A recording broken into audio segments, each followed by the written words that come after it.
What's up fellow hunters, Nox here, welcome to another exciting build video.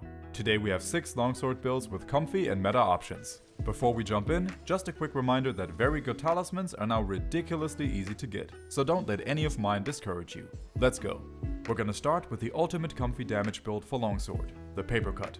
Weapon of choice is the pure sword Ichimonji.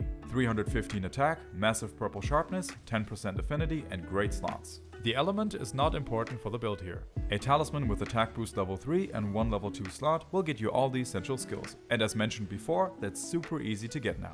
A big thing we need to address first is that we're gonna be seeing Wind Mantle level 1 or 2 on all of the builds. If you haven't tried this out yet, Wind Mantle has incredibly high value for longsword. By speeding up wirebug gauge recovery after using Silkbind attacks, we can now use all of our wirebug moves a lot more often, which of course increases our damage output. To increase our damage, we crank up the affinity as high as possible with Weakness Exploit, Critical Eye, and some Maximum Might, putting us at 100% affinity on weak spots. Along with that, we of course have Critical Boost to get the most out of our critical hits. Then we have Attack Boost level 7 and Mail of Hellfire for a big damage boost. Burst will also add further damage as we land continuous hits. Maxed out Quick Sheath will greatly increase how fast we sheath our weapon, which in turn indirectly increases our DPS on longsword. Now let's talk about why this build is so comfortable. First off, we have Master's Touch for sharpness management, giving us an 80% chance to not lose any sharpness when landing a critical hit. And with our huge amount of purple sharpness, we can go entire hunts without sharpening this thing at all. We have level 3 Defiance, which makes us immune to most roars, wind pressure and tremors when a monster is enraged. Together with stun resistance, that will make it really hard for any monster to lock us into a combo. And in case something still goes wrong, we have Intrepid Heart as an incredible safety measure. Getting hit out of your big attacks like the Sacred Sheath combo or the Helm Splitter can be super annoying. But with Intrepid Heart, an attack that catches you off guard won't be able to stop you. In addition to that, we have the earlier mentioned Wind Mantle and maxed out Wirebug Whisperer, which makes our attack flow even smoother and adds extra comfort to the build. Even at level 1, it already increases our Wirebug gauge recovery speed by about 3 to 4 seconds, which is great. As a side bonus, we also have Powder Mantle, which will give us additional bursts of damage throughout the hunt. If you want a more detailed explanation on any of these special skills, there are videos for it on the channel. If you're looking for an extra comfortable build that does good damage and keeps you safe at the same time, this is the one. And keep in mind, we have all that without even augmenting the armor pieces. I will show some augment recommendations like this after each build, but you can of course choose whatever you like. Next, we have the Atomic Razor, a heavy damage build for any occasion that also has some of the comfort from the first build. Weapon of choice is the Devil's Deal. 335 attack, natural purple sharpness, 38 blast, and great slots. We also have a second weapon option that we'll see after the build. We again have all the base damage essentials, like Weakness Exploit, Critical Eye, Critical Boost, and Attack Boost. But this build also has Agitator level 3, giving us an additional 12 attack and 7% affinity whenever a monster gets enraged. On top of that, we have a bunch of different skills here. Starting with Build Up Boost, which even at level 1 has great value. It adds 10% damage to any attack that applies Blast here. Embolden is more of a side skill or a bonus, but of course it still has its usual benefits that help with Agitator and Adrenaline Rush. For sharpness management, we're using Protective Polish level 3. This keeps our sharpness at purple for a full 90 seconds after sharpening. Just as before, Wind Mantle and Powder Mantle are here as well, along with Wirebug Whisperer and Stun Resistance. And of course, Quick Sheath will be on all of the builds. If for some reason you don't want it, you can still take it off. This is a great high damage option for multi-monster quests. Blast is gonna work on anything, and the build has some comfort mixed into it. Like for the previous build, a plain attack boost talisman will get you all the essential skills and is super easy to get now. These are the augment recommendations. Going for more build up boost is definitely a high value choice here. Our second weapon option for this build is the Gold Rathian Longsword. Instead of using Protective Polish, I recommend switching to Master's Touch here. And as you can see, there is a Haze Jewel listed as well. Using 2 of those will give us Chameleos Blessing level 3, which extends the time monsters will stay poisoned. That is of course a nice benefit because the build also has Foray, which will give us an additional 10 attack as long as a monster is poisoned. Now we're gonna jump into the elements for a moment. Voice of Agony, an insanely strong build for the Chaotic Gore Longsword. 345 attack, long white sharpness, 42 dragon, and of course, negative as well as positive affinity. Which brings us to a big part of the build right away.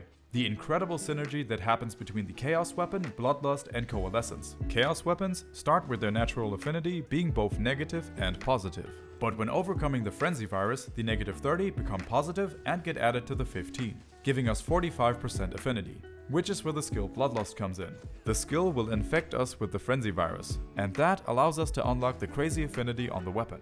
But Bloodlust will also give us 20% affinity on its own for overcoming the virus, which means we now have 65% affinity. And because the Frenzy virus counts as a blight or abnormal status, getting rid of it will trigger Coalescence automatically, which at level 3 gives us 18 attack and 4 element. On top of the crazy synergy that's already going on here, we have a huge stack of further damage increasing skills.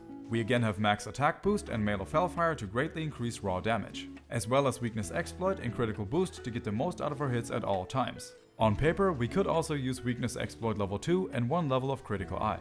But at that point, going for a 3rd level of weakness exploit has far better overall value, since that will give us a better chance at critical hits before overcoming the virus. And then we have a 2nd synergy going on. Dragon Attack level 5 for a direct element increase, Element Exploit for 10% extra elemental damage on weak spots, and Burst will also increase elemental damage when landing continuous hits. This combination will give us a huge boost to elemental damage output. As if all that wasn't enough, the build also comes with Wind Mantle level 2, which together with Max Wirebug Whisperer gives us ridiculously fast Wirebug gauge recovery. And on top of that, we have Max Razor Sharp, giving us a 50% chance to not lose any sharpness when landing hits. If you want an insane build for Dragon Element, or just one that absolutely crushes monsters into dust, the voice of Agony is speaking to you.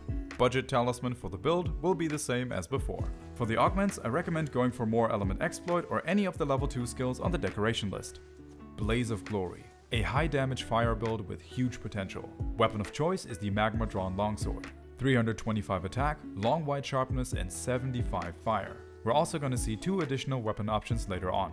Our base damage skills are back to the normal essentials. Super high affinity on weak spots, max critical boost, attack boost level 4 and a huge elemental skill synergy. We have a combination of maxed out fire attack, element exploit, burst, critical element and Teostra Blessing. The blessing increases fire damage by an additional 10%. Aside from that, we have Mail of Hellfire and Coalescence to add further damage to the build. And of course, we have Wind Mantle, Wirebug Whisperer, and Stun Resistance to add extra smoothness to the playstyle. For sharpness management, we're using Master's Touch level 2, which goes nicely with the long wide sharpness. You can of course upgrade that to level 3 if you have the means to. We're not pushing for purple sharpness because reaching and maintaining that comes at a very high cost here. If you're trying to roast something, this will get the job well done. For the augment recommendations, we have one that really stands out here. If you're comfortable with it, I definitely recommend going for Bloodlust. It will increase overall damage and allows you to drop the maximum might decoration to add something else you like.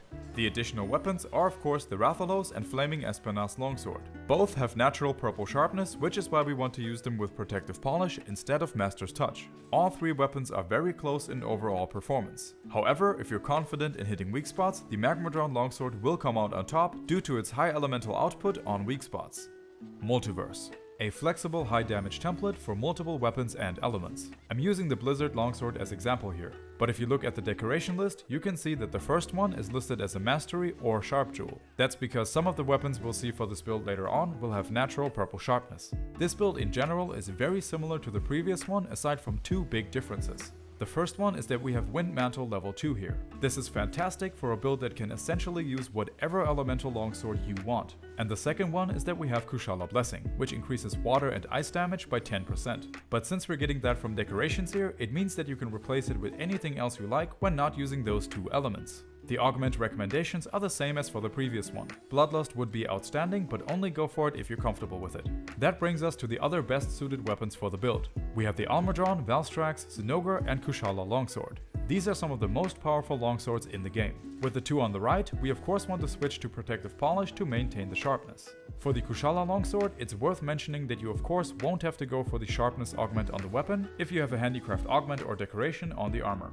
Next, we have something incredibly fun and useful, the Showstopper 2.0, aka the Toxic Beyblade. An old school paralysis build with a new spin, pun intended. Weapon of choice, the Spirit Binder. 325 attack, wide sharpness and 34 paralysis. Aside from extra attack boost, we have all the base damage essentials. To make our job easier, we have Paralysis Attack level 3, pushing the paralysis on the weapon from 34 to 45. Making use of Sakura Slash is a great way to get a lot of paralysis buildup very quick, which of course goes hand in hand with having Wind Mantle level 2 and Max Wirebug Whisperer for super fast Wirebug gauge recovery. This build really surprised me with its performance. On average, I got 6 to 7 paralysis per hunt in multiplayer, even on monsters that are not weak to paralysis. For a build that is not using status trigger, that is very good. Forcing a monster to hold still also creates huge openings to go for big attacks, like an uninterrupted level 3 Sacred Sheath combo for example. This is perfect to allow your team to break parts or cut off tails. And Foray will of course kick in as well, giving us an extra 10 attack when the monster is paralyzed. For sharpness management, we're again using Protective Polish. You could also replace this with Master's Touch, but I don't recommend it here. Grab this and you have an amazing build that makes farming afflicted monster parts a lot easier for everyone. And your teammates will appreciate you being an absolute monster lockdown machine. For the talisman, I actually used a super old one here. This would be all you need, but you can get something way better super easily now. These are the Augment recommendations. Build Up Boost and Bloodlust are great high value additions here. There are plenty of builds on the channel and more new ones coming soon. Thanks for watching, take it easy, and I'll see you in the next one.